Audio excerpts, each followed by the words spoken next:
എല്ലാ കൂട്ടുകാർക്കും നല്ലൊരു ദിവസം ആശംസിച്ചുകൊണ്ട് മാമ്പഴത്തിന്റെ പുതിയ വീഡിയോയിലേക്ക് സ്വാഗതം. നമുക്ക് നേരെ രേവതിയുടെ സച്ചിയുടെക്ക് ഇന്നത്തെ ആ അടിപൊളി വിശേഷത്തിലേക്ക് അങ്ങോട്ട് പോയാലോ. ഇന്നത്തെ വിശേഷത്തിൽ കാണിച്ചിരിക്കുന്ന സച്ചി ഫുഡ് കഴിച്ചുകൊണ്ടിരിക്കുന്ന സമയത്താണ് ചന്ദ്രമതി അങ്ങോട്ട് വരുന്നത്.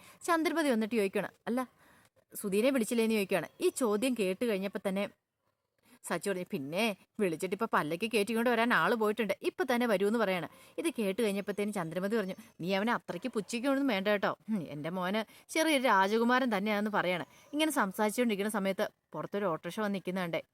ചന്ദ്രമതി അങ്ങോട്ട് ഇറങ്ങി ചെന്ന് നോക്കുമ്പോഴത്തേന് പരിചയമില്ലാത്ത ഒരാളാ വരുന്നത്. അല്ല ആരാ എന്താന്ന് ചോദിക്കണം. പെട്ടെന്ന് പുള്ളിക്കാരൻ പറഞ്ഞു, അതെ ഞാൻ മാലയോഗം മധു, കല്യാണ ബ്രോക്കറാന്ന് പറയണം. ഓ വാ വാ കയറി വരാൻ പറയണം. അല്ല ഇങ്ങോട്ട് വന്നേന്റെ, അതെ ഇവിടെയുള്ളൊരു ബ്രോക്കറിനോട് പറഞ്ഞായിരുന്നു, ഇവിടെ ഒരു പയ്യനുണ്ടെന്ന്, നല്ല വിദ്യാഭ്യാസവും വിവരമൊക്കെ ഉള്ളൊരു പയ്യനാന്ന് അറിഞ്ഞു. അപ്പം അതുകൊണ്ട് അവനൊരു കല്യാണാലോചനയായിട്ട് വന്നെന്ന് പറയണം. ഇത് കേട്ടെന്ന് ചന്ദ്രമതി നിലത്തൊന്നുമല്ല. ചന്ദ്രമതി എന്ത് ചെയ്യണം, അകത്തേക്ക് വിളിക്കണം. വാ കയറി ഇരിക്കും സാറേ, കയറി ഇരിക്കാൻ പറഞ്ഞിട്ട് അകത്തേക്ക് ക്ഷണിച്ചുകൊണ്ട് ഇരുത്തുവാണ്. അല്ല എന്താ കുടിക്കാൻ വേണ്ടേന്ന് ചോദിക്കുകയാണ്. ഇത് കേട്ടെന്ന് പറഞ്ഞു, എനിക്ക് ഒരു ഗ്ലാസ് പാല് മതി, അതിപ്പം മധുരം കൂട്ടി വെള്ളം കുറച്ചെടുക്കാൻ പറയണം. ഈ സമയം രേവതി അവിടെ നിൽപ്പുണ്ടായിരുന്നു. രേവതിയോട് പറഞ്ഞു, അതെ സാറിനൊരു ചായ എടുക്കാൻ പറയാണ്. രേവതി നേരെ ഒരു ഗ്ലാസ് പാലെടുക്കാൻ പറയണം. രേവതി നേരെ അകത്തേക്ക് പോവാണ്. ഈ സമയത്ത് സച്ചി ഇങ്ങനെ പുള്ളിക്കാരനെ ഒന്ന് മൊത്തത്തിൽ നോക്കുവാണ്. ശ്രുതിക്ക് കല്യാണാലോചനയൊക്കെ ആയിട്ട് വന്നാണല്ലോ. സച്ചി ചോദിച്ചു, അല്ല കല്യാണാലോചനയായിട്ട് വന്നല്ലോ, ശ്രുതിയെക്കുറിച്ച് എല്ലാം അറിഞ്ഞിട്ടാണോ വന്നതെന്ന് ചോദിക്കുവാണ്. ഈ ചോദ്യം കേട്ടതും തന്നെ പുള്ളിക്കാരൻ പറഞ്ഞു, ഈ മാലയോഗം മധു, ഇവിടെ എന്ത് കാര്യം നടന്നെങ്കിൽ ഈ പരിസരം എവിടെ നടന്നാലും എല്ലാ കാര്യങ്ങളും വള്ളി പുള്ളി വിടാതെ അറിയും. ഈ വീട്ടിലെ എല്ലാം ചരിത്രവും ഭൂമിശാസ്ത്രവും എല്ലാം പഠിച്ചിട്ടാണ് ഞാൻ ഇങ്ങോട്ട് വരുന്നത്. അതൊക്കെ അറിഞ്ഞിട്ടാണ് ഞാനൊരു കല്യാണാലോചനയായിട്ട് വന്നേക്കെന്ന് പറയണം. ചന്ദ്രമതിയുടെ മുഖം അങ്ങോട്ട് മാറി. കാരണം എല്ലാം അറിഞ്ഞിട്ടുണ്ടെങ്കിൽ സുധി ഇനിയിപ്പോൾ കതിർമണ്ഡപത്തിൽ നിന്ന് ഒളിച്ചോടിയെന്നൊക്കെ അറിയുമല്ലോ. പെട്ടെന്ന് ചന്ദ്രമതി എല്ലാ കാര്യങ്ങളും അറിയാമെന്ന് പറഞ്ഞിട്ടുണ്ടെങ്കിൽ, അതെ ചേച്ചി ഇവിടുത്തെ എല്ലാ കാര്യം എന്ന് പറഞ്ഞിട്ടുണ്ടെങ്കിൽ ഇവിടുത്തെ പയ്യനുണ്ടല്ലോ, കല്യാണത്തിൻ്റെ അന്ന് ഒളിച്ചോടിയതെന്നുള്ള കാര്യമൊക്കെ എനിക്കറിയാം. അതെനിക്ക് മാത്രമല്ല ഇവിടെ നാട്ടിപ്പാട്ടായിട്ടുള്ള കാര്യമാണല്ലോ എന്ന് ചോദിക്കണം. ചന്ദ്രമതിക്ക് മുഖത്തടിയേറ്റുമല്ലേ പോയി. സച്ചിക്ക് ചിരി വന്നു. സച്ചി പറഞ്ഞു, ഇപ്പോഴാ ചേട്ടൻ പറഞ്ഞ കാര്യം കൃത്യമായിട്ടുള്ള കാര്യമെന്ന് പറയണം. ചേട്ടന് വിവരമുണ്ടെന്ന് പറയണം. ആലോചനയായിട്ട് വരുമ്പോൾ എല്ലാ കാര്യവും അറിഞ്ഞിട്ട് വേണ്ടേ വരാനെന്ന് ചോദിക്കുകയാണ്. അല്ല അതൊക്കെ പോട്ടെ, കല്യാണാലോചന പെണ്ണ് ഏതാന്ന് ചോദിക്കുകയാണ്. ആ പെണ്ണിൻ്റെ ഫോട്ടോയെ കാണിക്കാന്ന് പറയണം. അങ്ങനെ ഫോട്ടോ നോക്കുകയാണ്. ഫോട്ടോ കണ്ടുമ്പോൾ ചന്ദ്രമതി, ഇതത്ര സൗന്ദര്യം പോരാ, അത് ഇച്ചിരി സൗന്ദര്യമുള്ള പെണ്ണുങ്ങളില്ലേന്ന് ചോദിക്കുകയാണ്. ഇത് കേട്ടാൽ സച്ചി ഒന്ന് ചിരിച്ചു. രവീന്ദ്രനെ മനസ്സിലായി സച്ചി എന്തേലും ഗോൾ അടിക്കുന്നു. സച്ചി പറഞ്ഞു, അതെ വരുന്നുണ്ട്, ഭൂലോക രംഭേനെ ആലോചിച്ചുകൊണ്ട് വരുന്നുണ്ട്. ഇനി അടുത്ത ബ്രോക്കർ വരുമ്പോൾ അവർ ആലോചിച്ചു എന്ന് പറയണം. ചന്ദ്രൻ, ദേ നീ കൂടുതലും മിണ്ടാതെ അവിടെ ഇരുന്ന് ഫുഡ് കഴിച്ചിട്ട് എഴുന്നേറ്റ് പോടാന്ന് പറയണം. അത് പത്തേന് പുള്ളിക്കാരൻ പറഞ്ഞു, അതെ നല്ല ആലോചന വെച്ച് വന്നേക്കെന്ന് പറഞ്ഞു. പെട്ടെന്ന് രവീന്ദ്രനെ വിളിക്കുവാണ് ചന്ദ്രമതി. അതെ ഇങ്ങോട്ടൊന്ന് വന്നേ ഏട്ടാ, ഇവിടെ ഒന്ന് ഇരിക്കാൻ പറയണം. എന്നെയാണോ എന്ന് ചോദിക്കണം. അതെ ഏട്ടൻ ഇങ്ങോട്ട് വന്ന് ഇരിക്കാൻ പറയണം. പിന്നീട് ആ ഫോട്ടോയും കാണിക്കുകയാണ്. ഫോട്ടോയെ കണ്ടു കഴിഞ്ഞപ്പം രവീന്ദ്രൻ, കുഴപ്പമില്ല തലക്കേടില്ലാത്ത പെൺകുട്ടിയാണല്ലോ എന്ന് പറയാണ്.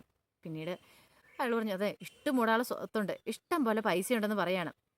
ഇതെല്ലാം കേട്ട് കഴിഞ്ഞപ്പോൾ ചന്ദ്രമതി നിലത്തല്ല. ചന്ദ്രമതിക്ക് മനസ്സിലായി. ചന്ദ്രമതി സച്ചിനെ ഇങ്ങനെ ഒളിഞ്ഞു നോക്കാം. കേട്ടോടാ കേക്ക്, എൻ്റെ മോന് വന്നല്ല കല്യാണാലോചന, അല്ല നിന്റെ ഭാര്യനെ പോലെ പൂക്കാരി പെണ്ണൊന്നും അല്ല രീതിയിലാണ് സച്ചിനെ നോക്കുന്നത്. പിന്നീട് പറഞ്ഞു, അല്ല സുധിയുടെ കാര്യങ്ങളൊക്കെ അറിഞ്ഞിട്ട് തന്നെയാണല്ലോ ചേട്ടൻ ഈ ആലോചന കൊണ്ടുവന്നേക്കും സച്ചി വയ്ക്കണം. അതൊക്കെ പിന്നെ അറിയാതെ കൊണ്ടുവരാൻ പറ്റുമോ മോനെ, അതെല്ലാം അറിഞ്ഞിട്ട് തന്നെ കൊണ്ടുവന്നേക്കുന്നേ. പിന്നെ ഇവിടുത്തെ മോനെപ്പോലെ തന്നെ ആ പെങ്കുച്ചിനും ഒരു ഫോൾട്ട് എന്ന് പറയാം. അതെന്താണെന്ന് ചന്ദ്രമതി പെട്ടെന്ന് ചോദിക്കുക. അവൾ ഒരുത്തൻ്റെ കൂടി ഒളിച്ചോടി പോയതാ. അത് അറിവില്ലാത്ത പ്രായത്തിലൊക്കെ സംഭവിക്കുന്ന കാര്യങ്ങളല്ലേ.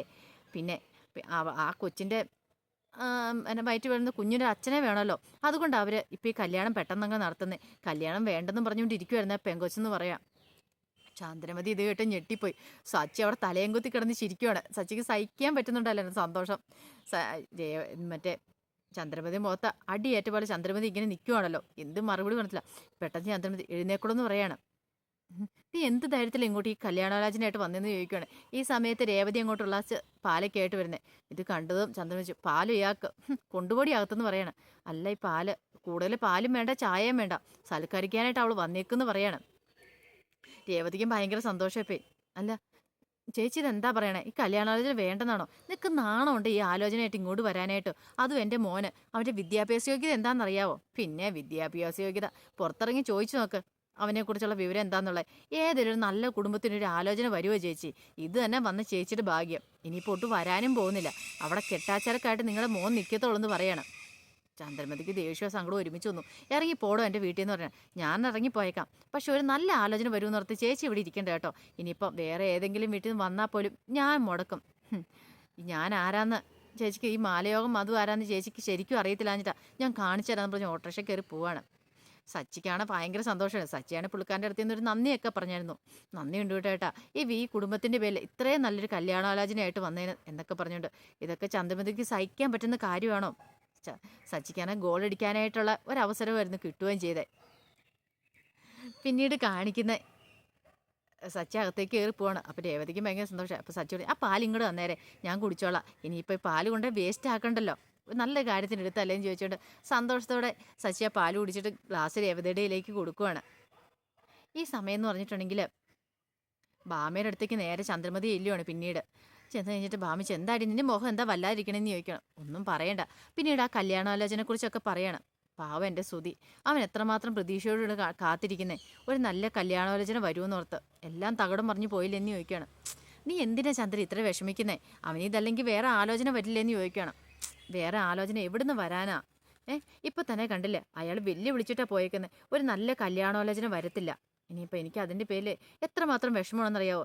ഞാൻ പ്രസവിച്ച എൻ്റെ മോനല്ലേ അവനിങ്ങനെ തീ തിരിഞ്ഞ് കാണുമ്പോൾ എനിക്ക് സഹിക്കാൻ പറ്റുന്നില്ല ബാമേ. എത്രയും പെട്ടെന്ന് അവനൊരു നല്ല ബന്ധം വേണമെന്ന് പറയാം.